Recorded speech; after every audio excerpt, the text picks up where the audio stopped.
The Northrop Grumman RQ for Global Hawk is a high-altitude, remotely piloted surveillance aircraft introduced in 2001.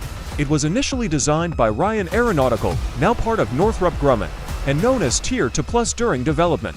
The RQ4 provides a broad overview and systematic surveillance using high-resolution synthetic aperture radar (SAR) and electro-optical, infrared EO/IR sensors with long loiter times over target areas. The Global Hawk is operated by the United States Air Force USAF. It is used as a high-altitude long-endurance hail platform covering the spectrum of intelligence collection capability to support forces in worldwide military operations.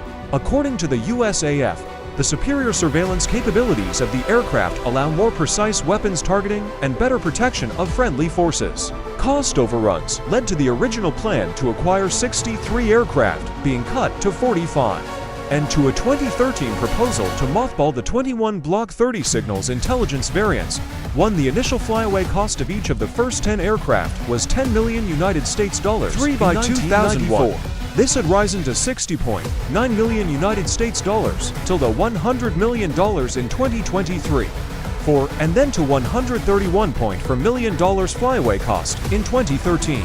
The U.S. Navy has developed the Global Hawk into the MQ-4C Triton maritime surveillance platform. As of 2022, the U.S. Air Force plans to retire its Global Hawks in 2027. Block 30 is a multi-intelligence platform that simultaneously carries electro-optical, infrared, synthetic aperture radar (SAR), and high and low band SIGINT sensors. Block 30 initial operating capability (IOC) was declared in August 2011. 18 Block 30s are currently fielded, supporting every geographic combatant command, as well as combat missions and operations ensuring freedom and Iraqi freedom in New Dawn.